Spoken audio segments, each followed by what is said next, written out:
Now we are going to discuss the topic figurative language. First we will see what is a figurative language.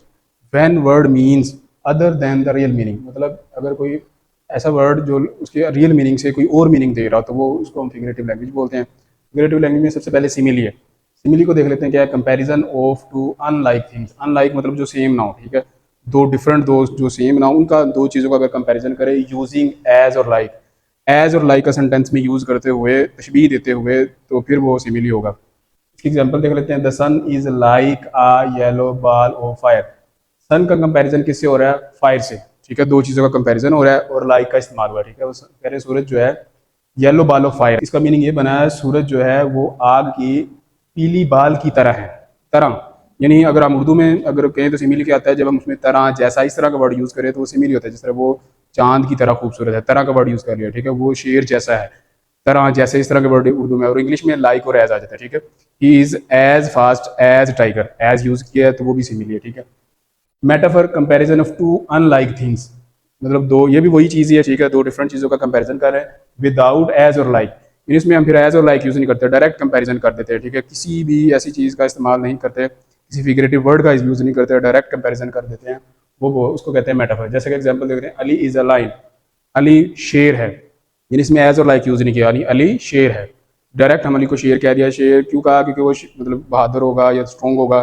चीज़ों का comparison भी हम तब कर रहे थे जब उसमें उस जैसी क्वालिटी हो, ठीक है। कंपैरिजन तब कर रहे होते हैं, ठीक है। अब इसका मीनिंग ये तो नहीं है ना भी अली लाइन, मतलब ये नहीं कह सकते भी अली एक शेर है, शेर का नाम अली है, ये तो बात नहीं है। तो इसलिए इसको फिगरेटिव लैंग्वेज बोलते हैं, क्योंकि वो लिखा कुछ और है, मीनिंग कोई और दे रहा है। रियल मीनिंग कुछ और दे, रियल मीनिंग इसका कुछ और है और वो मीनिंग कोई और दे रहा है, ये फिगरेटिव लैंग्वेज है। हाइपरबल, हाइपरबल ओवर स्टेटमेंट। ओवर स्टेटमेंट का मतलब है यानी कि स्टेटमेंट ओवर करके बात बढ़ाकर बयान करना। एग्जैजुरेशन, एग्जैजुरेशन का मीनिंग भी है बढ़ा चढ़ाकर बात करना। यानी कि बात होती है छोटी सी और अगर हम उसको बहुत बड़ा बनाकर पेश करते हैं, that is called hyperbole. Example देख लेते हैं, I felt like that I walk a million miles. वो कह रहे हैं मैंने ऐसा फील किया है कि मैं पता नहीं मीलों, मिलियन माइल्स यानी लाखों मील में चल चुका हूँ। यानी वो ज़्यादा चला तो होगा, थक भी गया होगा, लेकिन उसने इसको खुद को ऐसा फील किया जिस तरह पता नहीं मैं लाखों मील यानी कि सफ़र कर चुका हूँ। ये बात बढ़ाकर बयान किया।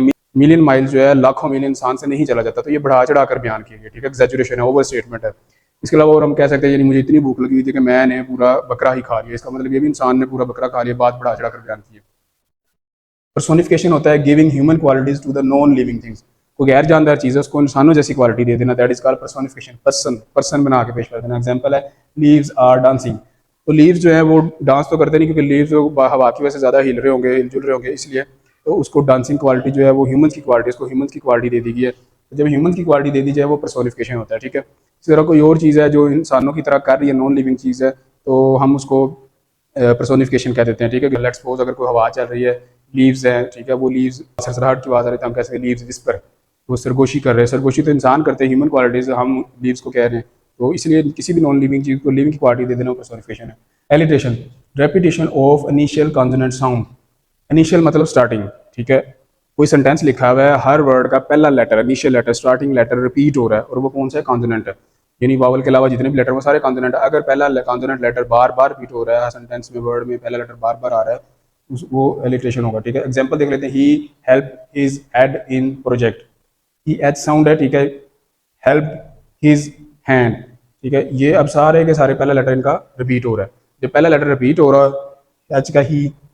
अच्छा, एक और चीज़ देख लेंगे, ए आई ओ यू जो होता है वो वॉवल साउंड है। अगर इसके अलावा कोई लेटर वही वॉवल साउंड दे रहा है तो तब भी वो वॉवल ही कहलाएगा, ठीक है। अब ये हे है, हे की साउंड दे रहा है, ठीक है। अलिफ की साउंड नहीं दे रहा, वॉवल साउंड नहीं है, ये कॉन्सोनेंट साउंड है। एच कॉन्सोनेंट साउंड है। ही हेल्प, ये रिपीट हो रहा है, एच रिपीट हुआ है, हे साउंड इधर भी रिपीट हुई, इधर भी हे साउंड रिपीट हुई है। हिज यहाँ पे भी हे साउंड रिपीट हुई है। हेड, ये भी रिपीट हुई है। इन वर्ड में पहला लेटर सबका रिपीट हो रहा है, तो that is called alliteration. Next is onomatopoeia, sounding words. Means यानी कि वो वर्ड ऐसे होंगे जो किसी न किसी चीज़ की साउंड होंगे। वो किसी भी एनिमल की साउंड हो सकती है, पर्सन की साउंड हो सकती है। वो जो साउंड है हमें वो बता रहा होगा वो किसकी साउंड है, उससे हमें मीनिंग बताएगा भी वो किस चीज़ की साउंड है। ऐसे साउंडिंग वर्ड को हमें ओनोमेटोपिया बोलते हैं। एग्जाम्पल देखते हैं, बज, बज बी की साउंड है, ठीक है। हिस, स्नेक की साउंड, ठीक है, ये हमें स्नेक की तरफ रेफर कर रहा है। म्याऊ, कैट की साउंड है। ये जितने भी साउंडिंग वर्ड है जो हमें किसी चीज़ की तरफ रेफर करे, किसी थिंग्स की तरफ, किसी एनिमल की तरफ, किसी लिविंग थिंग की तरफ, that is called onomatopoeia. Idiom, group words whose meaning is not understood from the real meaning. यानी वो ग्रुप की फॉर्म में लिखे हुए हैं और अगर हम उनको पढ़ें तो हमें उनका मीनिंग ना क्लियर हो रहा, that is called idiom example देते हैं, she sings at the top of her lungs. ये इडियम है, ठीक है। At the top of her lungs अगर हम इसको पढ़ें तो हमें इसका मीनिंग नहीं क्लियर, लंग्स के ऊपर क्या, कोई सेंस ही नहीं दे रहा ना कुछ समझ आ रही है, हमारे लंग्स तो अंदर होते हैं, लंग्स के ऊपर क्या। तो अगर हम इसको देखें तो सेंटेंस में she sings at the top of her lungs का मतलब है उसने, टॉप ऑफ हर लंग्स का मतलब उसने अपने लंग के टॉप से, ये नहीं मतलब उसने अपने लंग के टॉप से गाया, इसका मतलब ये है भी उसने फुल यानी कि जोर लगा के अच्छी आवाज़ में, सुरीली आवाज़ में, फुल पावर के साथ उसने गाया, दैट इज कॉल्ड, ठीक है। ये इसका मीनिंग बनता है। Allusion, reference to the famous person, place और इवेंट। एलुजन का मीनिंग ही हवाला होता है, रेफरेंस का भी मीनिंग हवाला होता है, जो हमें रेफरेंस दे रहा हो, हवाला दे रहा हो किसी फेमस पर्सन का, प्लेस का, इवेंट का, that is called allusion. For example the gold medal winner was a Cinderella story. अब ये गोल्ड मेडल विनर है, हम इसका रेफरेंस दे रहे हैं सिंड्रेला स्टोरी का, ठीक है, सिंड्रेला स्टोरी का गोल्ड मेडल विनर था, that is called allusion. Oxymoron, a phrase whose words show opposite meanings. यानी एक फ्रेज लिखा, फ्रेज आपको पता ग्रुप ऑफ वर्ड होता है, उसमें 2 या 3 वर्ड होंगे, तो वो आपस में जो वर्ड होंगे वो एक दूसरे के ऑपोजिट मीनिंग दे रहे होंगे। फॉर एग्जाम्पल प्रिटी एगली, प्रिटी खूबसूरत होता है, अगली बुरे को बोलते हैं, दोनों ऑपोजिट मीनिंग दे रही है, फ्रेज है, ठीक है। बिटर स्वीट, ठीक है, स्वीट मीठा, बिटर उसका ऑपोजिट है, ठीक है। लिविंग डेड, लिविंग जिंदा रहना, डेड यानी कि मरा हुआ, तो दोनों एक दूसरे के ऑपोजिट बात कर रहे हैं, फ्रेज की फॉर्म में इकट्ठे आ सकते हैं लेकिन दोनों ऑपोजिट मीनिंग दे रहे हैं। जब 2 वर्ड फ्रेज में एक दूसरे के ऑपोजिट मीनिंग दे रहे हैं, दैट इज कॉल्ड ऑक्सीमोरन।